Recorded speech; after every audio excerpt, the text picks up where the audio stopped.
On continue à disséquer les marchés financiers, le CAC en particulier, pour voir ce qui nous attend cette semaine et surtout aujourd'hui. Je retrouve Jérôme Révillier qui est fondateur d'Eol Trading. Bonjour Jérôme. Bonjour Géraldine, bonjour à tous. Alors, l'ambiance des marchés ce matin, c'est un léger repli à la Bourse de Paris ? Alors effectivement ce matin, c'est assez calme dans l'ensemble. Depuis ce matin, on a eu une petite inquiétude. Une inquiétude, c'est un peu beaucoup dire, mais hier on a vu une petite alerte hier soir sur les futurs en clôture. Bon, ce matin, ça se stabilise tranquillement. Pas trop de volatilité. On va surveiller un petit peu l'agenda macro avec les premiers résultats d'entreprise qui vont être publiés aujourd'hui et la production industrielle aux États-Unis. On aura également pas mal de chiffres chinois publiés demain matin qui risquent d'amener un peu de volatilité. Donc dans l'ensemble, les marchés qui continuent un petit peu leur consolidation, même si la tendance de fond est largement haussière sur les indices américains, on a en Europe un petit peu moins d'entrain et on consolide un peu plus fortement. Et hier d'ailleurs, effectivement, pour Wall Street, il y a eu un petit peu d'affolement avec, notamment à Chicago, avec la devise, le VIX, c'est ça ? Oui, effectivement, le VIX qui rebondit, qui nous signale un petit regain de volatilité. Alors, ça ne veut pas forcément dire qu'il y aura une grosse chute. Ça veut tout simplement dire que la tendance en cours atteint un seuil de fragilité, qu'on pourrait avoir un petit repli qui se met en place. Bon, c'est encore un peu trop tôt pour miser sur la baisse, mais en tout cas, il y a des petits signaux de nervosité. On voit également l'euro-dollar, qui est un des catalyseurs majeurs de ce début d'année qui continue de bien se comporter, même si là, depuis ce matin, on a une nervosité qui revient également sur l'euro, qui consolide lui aussi un petit peu après sa forte poussée des derniers jours. Oui, parce que l'euro, ces derniers jours, a une envolée énorme.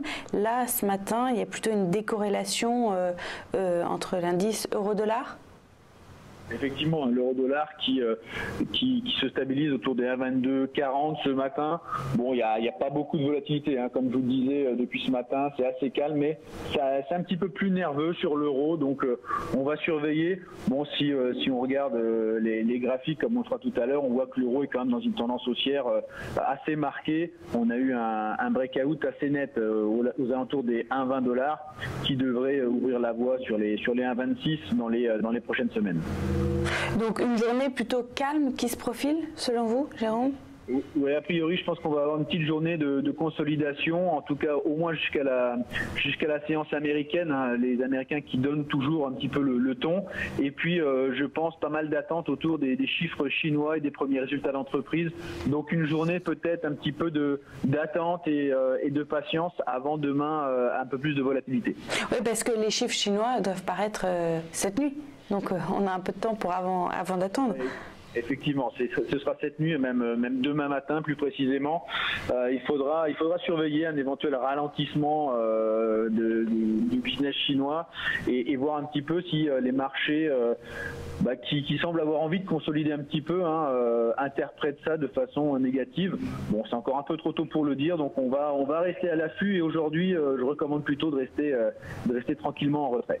L'Asie d'ailleurs qui a fini hier en baisse, qui a clôturé en baisse. Je voulais aussi vous parler un peu de la situation politique européenne parce que en ce moment il y a pas mal de choses qui bougent. Hier, la Grèce a adopté des nouvelles réformes. L'Espagne aujourd'hui va inaugurer son parlement catalan.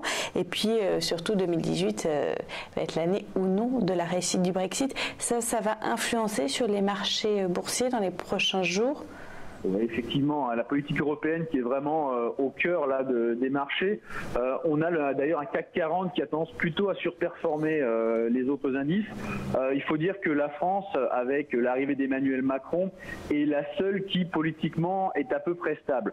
On a d'un côté l'Allemagne qui n'arrive pas à trouver de coalition, l'Espagne qui se déchire autour de la Catalogne, on a la Grèce, le Portugal qui continue de souffrir et qui essaye d'adopter des réformes, mais c'est toujours très compliqué. côté, on a l'Italie qui est sur une faille sismique bancaire, donc plus l'Angleterre qui tente son Brexit, ça fait beaucoup de déchets tout autour de la France, et donc on peut être un petit peu inquiet quand même pour la zone euro, ce qui expliquerait la difficulté des indices européens.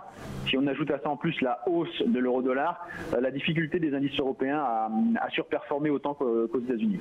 Du coup, vous êtes pessimiste pour le marché européen? Ou on ne peut pas dire ça trop vite? Alors, le problème, c'est qu'on est, malgré tout, qu'on le veuille ou non, dans un marché de bulles. On a quand même les banques centrales qui ont injecté massivement. La valorisation des entreprises, elle est très surévaluée. Maintenant, ça ne veut pas dire que ça va s'arrêter tout de suite. On va voir aussi également la politique monétaire de la BCE, qu'il va falloir monitorer et surveiller de très près. Donc, pas forcément pessimiste, mais prudent et très, très à l'affût de la moindre nouvelle, mais je pense qu'effectivement un repli, au moins une consolidation un peu plus marquée est nécessaire sur les marchés. Apparemment la BCE ne voudrait pas durcir le ton, c'est ce qu'en tout cas ce qui se profile hier et puis ce matin dans la presse, la BCE qui doit se réunir demain sans faire de grandes annonces, mais elle prévoit de continuer sa politique au moins jusqu'en septembre. En fait, la BCE, c'est pas qu'elle ne veut pas durcir le ton, c'est qu'elle ne peut pas. On sait très bien que si la BCE retire son accompagnement sur les marchés, il n'y a pas grand-chose qui va tenir. Donc la BCE, elle est coincée. Elle ne peut pas non plus continuer vitam aeternam cette politique avec le risque de diviser au sein même de la zone euro, mais elle ne peut pas non plus durcir franchement le ton, puisqu'on sait bien que les marchés sont soutenus massivement par ces liquidités et elle s'exposerait à un risque trop fort de crise. Donc la BCE, elle est surtout un peu coincée et elle essaye de trouver des arguments rhétoriques et en tout cas des manipulations pour ménager tout le monde. Ça risque de devenir assez critique en 2018. Merci Jérôme Révillier pour tous ces points, à la fois sur l'Europe, sur le CAC 40, sur l'euro-dollar ce matin. Je rappelle que vous êtes fondateur d'Eol Trading.